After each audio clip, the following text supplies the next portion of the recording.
Sebagian dari kalian mungkin nggak tahu statement Jokowi yang seperti ini. Dia pernah bilang bahwa Indonesia kehilangan 200 triliun karena orang-orang banyak yang memilih berobat ke Malaysia. Lantas hal ini kenapa bisa terjadi? Padahal di Indonesia juga banyak rumah sakit, banyak tenaga medis, banyak dokter yang profesional. Tapi kenapa rakyat Indonesia sekarang masih banyak yang berobat ke Malaysia? Ini ada beberapa video yang bisa menjelaskan kenapa mereka milih Malaysia. Sekarang saya berada di pusat kota Penang. Ini merupakan pusat industri kesehatan yang ada di Malaysia selain Kuala Lumpur dan Petaling Jaya. Disinilah lebih dari 10 miliar US dollar atau sekitar perhitungan kita 160 triliun rupiah dana masyarakat Indonesia mengalir untuk mendapatkan layanan kesehatan. Dan tentunya jika kita melihat yang diutamakan adalah pelayanan, peningkatan SDM. Yang diutamakan juga adalah bagaimana memuliakan pasien.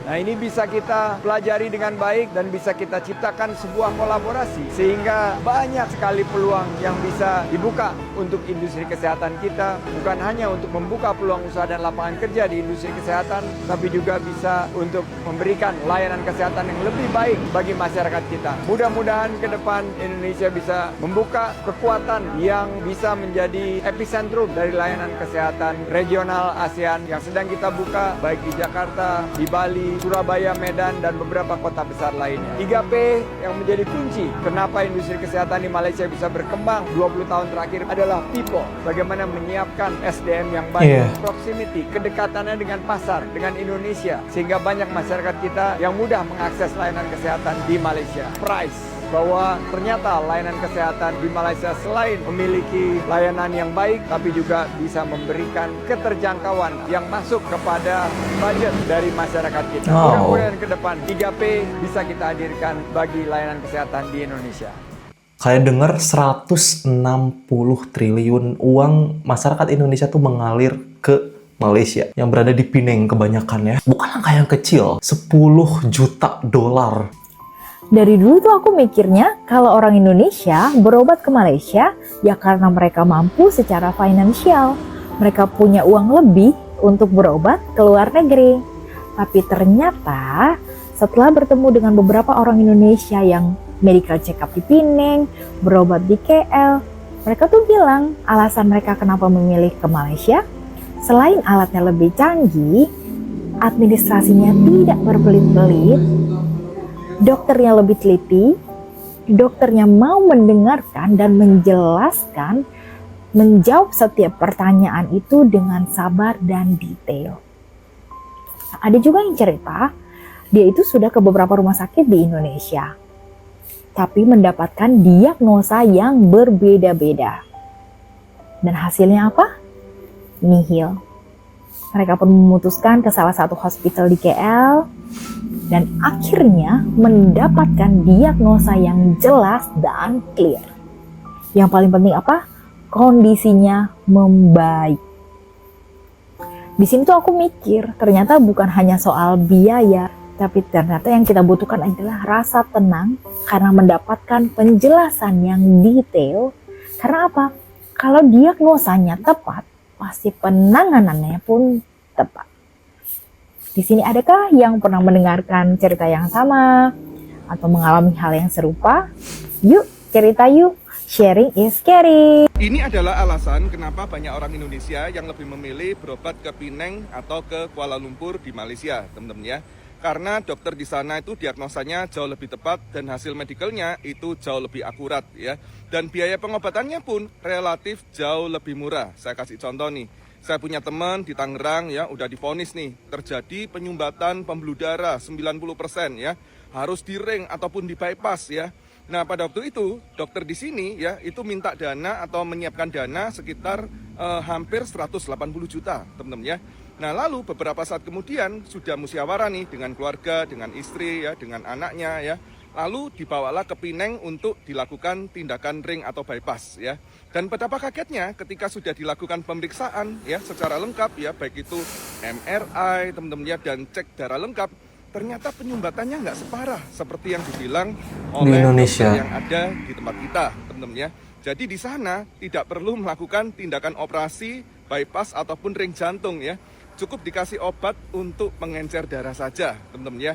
Nah, semoga info yang saya bagi ini bisa memberikan referensi buat Bapak Ibu yang mau melakukan pengobatan di Penang, Malaysia. Indonesia kehilangan 180 triliun karena 1 juta orang Indo berobat ke luar negeri. Ya, sekalian nggak salah dengar, ini Pak Jokowi yang bilang sekitar 180 triliun devisa kita hilang karena banyak orang Indo yang berobat ke Malaysia, Singapura, Jepang, Korea, bahkan Amerika. Ini perlu jadi PR Kemenkes sih, soalnya kebanyakan orang Indo ke luar negeri buat berobat penyakit jantung, kanker, tulang, dan bedah estetika atau kecantikan. Makanya bisa dimaklumin kenapa pada keluar negeri, soalnya yang dibutuhin pengobatan serius, pasti mereka maunya fasilitas dan layanannya juga maksimal. Nih, kalau kita lihat indeks negara dengan pelayanan kesehatan terbaik, Indonesia masih di peringkat 56, sedangkan negara-negara tetangga kayak Malaysia ada di peringkat 30, Singapura 28, bahkan Korea Selatan di peringkat 2. Terus ya, kalau lihat dari ranking rumah sakitnya, RSD Indo belum ada yang masuk ke 250 rumah sakit terbaik di dunia, sedangkan Singapura General Hospital udah masuk ke urutan 11 dan Gleneagles Kuala Lumpur di urutan 223. Selain faktor fasilitas dan pelayanan, menurut guru besar FKUI, harga pemeriksaan dan alat kedokteran sampai obat-obatan beberapa juga lebih murah di negara tetangga ketimbang di Indonesia. Gak heran, soalnya 52% alat kesehatan kita masih impor, bahkan 90% bahan baku obat-obatan kita juga masih impor. Contoh simpel aja nih ya, ada satu obat darah tinggi namanya Twinsta di Indonesia 28 tablet harganya 1 jutaan,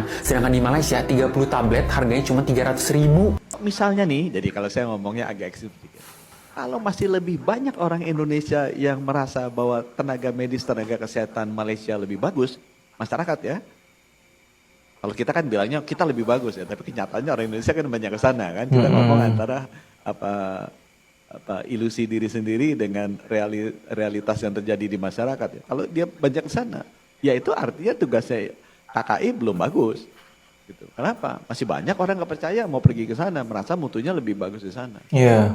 Orang bone marrow transplant di Indonesia enggak, kita perginya ke Thailand. Ya artinya orang di persepsi masyarakat Indonesia di sana lebih bagus. Kita harus menerima itu dan pakai itu sebagai koreksi untuk perbaikan diri, bukan untuk denial. Gitu ya. Setuju. Kalau benar-benar semua orang ASEAN kalau sakit pun ke Indonesia, nah itu baru bagus. Saya udah dengar kan orang Australia kalau beres-beresin gigi udah datang ke Bali. Orang-orang Singapura kalau mau estetik itu datangnya ke Batam. Itu kan udah tunjukkan tren bagus. Nah sekarang udah bisa nggak kalau sakit kanker ke Indonesia, terapinya orang Papua New Guinea itu sama Samoa, Tonga, Fiji gitu ya. Bisa nggak kalau ada sakit jantung orang Filipina tuh lebih baik terbang ke Manado. Nah itu membuktikan bahwa pengakuan publik, masyarakat, malah dunia bilang bahwa kualitas kita emang bagus. Kalau saya sih ngukurnya gampang aja seperti itu. Kalau masih ada yang suka komplain, wah ini nih udah 4 rumah sakit pindah-pindah, nggak terlayani, kemudian sampai meninggal. Ya itu kita mesti introspeksi diri. Artinya memang ada yang harus kita beresin. Mulai dari fasilitasnya, SDM-nya, pembiayaannya kita harus beresin. Aku setuju banget dengan statement barusan. Ketika melihat hal ini, orang-orang Indonesia lebih memilih berobat ke luar negeri karena kita menyadari bahwa masih banyak sekali yang kurang dari kualitas kesehatan di Indonesia. Entah itu fasilitas kesehatannya, entah itu obat-obatannya, tenaga medisnya, dokter spesialis terutama itu sangat kurang banget. Bahkan nih guys, di pedalaman itu gak jarang kasus ibu hamil yang meninggal karena tidak tertangani dengan baik. Seperti ada kasus yang viral baru-baru ini di pedalaman Papua gitu ya, dimana si ibu ini tuh sedang hamil dan membutuhkan pertolongan segera, tetapi tidak ada rumah sakit yang bisa menerima. Karena apa? Bukan karena gak mau menerima, tapi karena memang kekurangan dan gak ada lagi ruang untuk si ibu itu tuh bisa ditangani gitu. Ibu hamil dan bayi yang ada di kandungannya meninggal karena ditolak 4 rumah sakit. Namanya Irene Sukhoi, ibu hamil asal Sentani, Papua.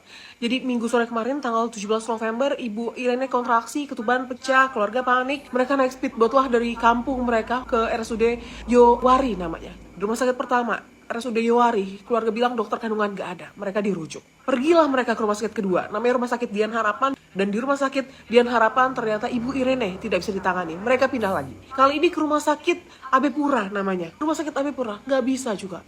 Pindah lagi ke Rumah Sakit Bayangkara di Jayapura. Dan di rumah sakit keempat ini, Rumah Sakit Bayangkara, Bu Irene bisa ditangani asalkan store uang muka sekitar 4 juta. Dan pada saat itu mereka gak punya uang. Padahal mereka peserta BPJS. Dan pada saat itu karena mereka gak punya uang sebanyak itu, ya mau gak mau, Ibu Irene akhirnya diangkut lagi untuk cari rumah sakit lain. Tapi di perjalanan, Ibu Irene ternyata mulai kejang.